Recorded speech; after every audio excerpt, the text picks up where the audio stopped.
So I'm sure people haven't heard this before, but there is something in common between a budget and a schedule.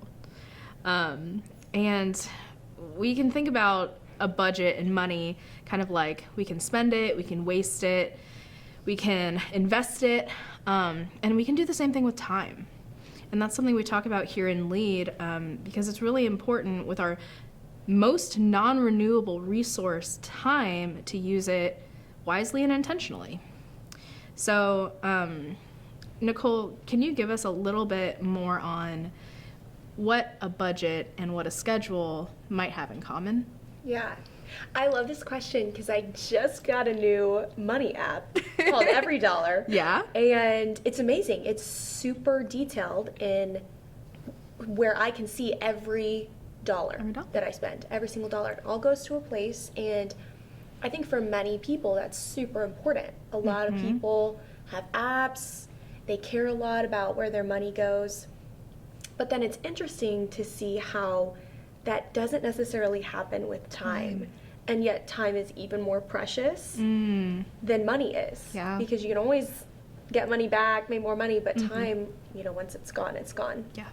So I would say the best thing that I did to make my budget and my schedule look similar is that I changed my schedule to where I knew where all of my time was going. Whereas before, I would say, okay, I've got to work from 8 in the morning to 5. Yeah. And it was pretty simple. And I changed it to, okay, I'm going to wake up at this time, and I'm going to work out at this time, and I'll have breakfast at this time. I do my devotion at this time.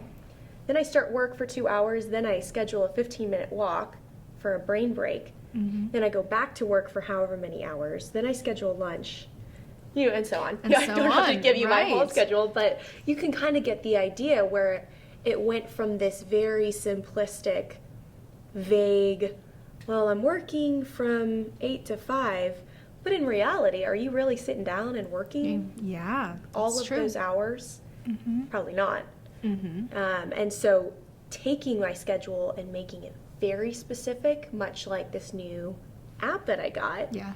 made me feel so good about finishing my days, because I schedule even just leisure time, or Yeah. I get everything done. Okay, I've got an hour in the evening to watch Gilmore Girls. And Just how that's so important to mention too, because I know the kind of the feeling around having a schedule for some people is like constricting. It feels like, oh my gosh, especially when, you're a teenager, you wake up for school and you're like, this drudgery again. Especially when it's almost a break, maybe Christmas break, you're like, we're almost at the end here. And, sticking to a schedule and feeling like you have no time or your time is taken from you is really not a good feeling. But what you're talking about is scheduling time to have fun, time to take a break, time to do everything. And how do you feel about being able to schedule that time? What's kind of the feeling around you have around your schedule then? I would say the word that comes to mind is liberation. And that really resonates with me, what you said, because I totally agree that before I made this switch, a schedule did feel very much like a constraint. And I almost was pushing against it. Yeah. Because I felt like I was being put in a box. But I think when you flip the way that you look at a schedule, and instead of it being all of the tasks that you have to get done, rather it becomes more of, okay, this is just how my day is structured. Yeah. And I know when I need to work out and when I need to sit down and work and when I'm going to go see a movie with a friend, etc. All the different things that you're involved with.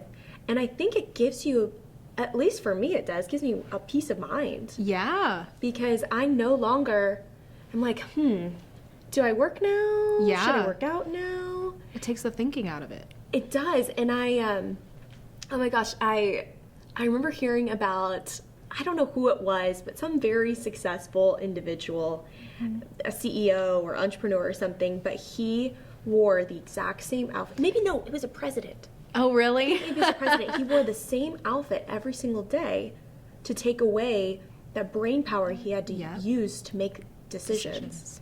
Because he wanted to save all of his brain power for the most important choices he had to make. So I think it's called decision fatigue or something. You can only, and don't quote me on this, but it's proven by science, you can only make like 20 to 30 good decisions every single day. And then after that, you're like, you run into decision fatigue. You're totally right. Right. So, I mean, if you're finding yourself exhausted at the end of the day and you didn't necessarily, do that many strenuous things, that might be the reason why that I would find myself being tired because I just didn't know what I was going to do, kind of aimless and lost. Right. But having that very structured schedule takes all those minute decisions that you would have to make out, and it just makes your life a lot easier. A lot easier and more productive, right? You have way more, you get way more done because you're actually focused at every point in the day on something, and all of your brain power just goes to that thing. There is the term of like eat the frog too. Have you guys heard of that? No. So when you eat the frog in the morning, the thing you really don't want to do, you try to get done immediately because it probably requires more of your brain power, more of your attitude, having a positive attitude towards the thing you have to do. So if you are, let's say, the first thing you have to do is, you have to write an essay, let's say. That's something you should do probably, at a point in the day where you're like, okay, I'm ready to eat my frog, I'd do it immediately. So like when you mentioned you need to wake up early, you're like, that's kind of the frog I have to eat today. I have to wake up early, but then you make that first right decision and it sets you up for a great day because you won that first thing. Now I'm thinking about my app. It's a great app. It's called EveryDollar. So if you're looking for an app, you should still use it. But I downloaded it. Yeah, so I just remember I was in the store shopping the other day and I really wanted this shirt and I was like, do I get it? Do I not? And then I just pulled out my app and I looked at the allotted amount that I had. Yeah. And I was like, oh, I can't for this month because I already spent the money that I had pre-decided at the beginning of the month to spend on clothing. And it made that decision so much easier for me. I put it back and left because I couldn't. Because the app said I couldn't. It's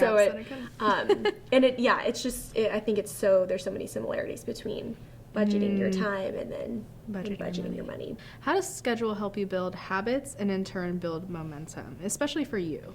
Can you give us an example of what that might look like in your life? Yeah, the first thing that comes to mind is habit stacking. I don't know if you've heard of that before. Yeah, it's when you want to implement something new in your routine, you create a new habit based around something that you already do. Interesting. So I'm a coffee fanatic, as are you. So I, at the beginning of this year, made the commitment that I wanted to read the Bible in a year. So that required, it's a podcast on Spotify, and for me to listen to it every day, which is a daunting task. Yeah. But not only did I put it in my schedule, but then I also stacked the habit with my cup of coffee every morning. Wow. So I would go and during my allotted time in my schedule for breakfast and my devotional, make my cup of coffee, and then it would make me remember, I have to listen to Bible in a year. Yeah, that was like your trigger to do the habit.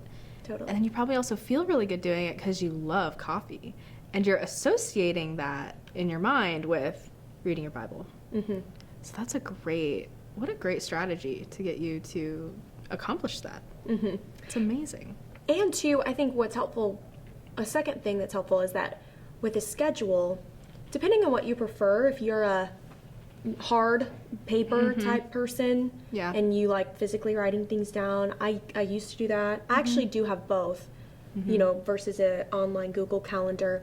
Regardless, both have what you're going to do in writing. And so sometimes habits can be this intangible thing, I think. You're like, I want to read more. Well, what does that mean? When are you going to do it? So when you incorporate the two, putting a habit into your schedule, I think it becomes so much more real. Where you're like, okay, I'm going to read a chapter of my book for 30 minutes before I go to bed every night. Yeah. And then all of a sudden it actually happens because it's in writing. And I love that you said that, because it really ties into what we talk about with smarter goal setting too. So all of this is coming together with schedule, habits, your smarter goals. You can make it one of your smarter goals to build a habit. And you can put the specifics around that. You can, in the specific part of smarter goals, you can specifically put it in a place in your schedule, and you mention that. And then it just becomes that much more tangible for your brain to wrap itself around. And that's how people use small building blocks to accomplish amazing things. It's just such a practical tip. So I know something I've struggled with a lot, Nicole, is, I would call it people pleasing. But like at the last minute, my friend will text me and say, hey, are you free tonight? And, do you have anything going on? Or something just like kind of, it's important, but it's not like this needs to happen right now, but it sounds exciting in the moment. Like my friend coming into town and wanting to see me. How have you handled, situations like that where it's like really tempting to break your schedule? And yeah, can you tell us a little bit more about how to help me not do more of that? Well, we might be in the same boat because I'm a yes girl. I know. I'm also a people pleaser too, but I also, I would consider myself a pretty spontaneous person. Right. And so that has been an aspect that I've definitely had to put a lot of intention and time into working on, because it's so tempting when people say anything from, hey, want to go on this trip, or want to grab a cup of coffee, or hey, we're all going to this restaurant, want to go. And that's totally fine if one, you've gotten all of your things done from the day, and two, maybe you've allotted in the evening your free time, leisure time, so you've scheduled your time to kind of do what you want or spend time with friends. But it becomes an issue when you are neglecting the schedule that you've made in order to just kind of go by a whim.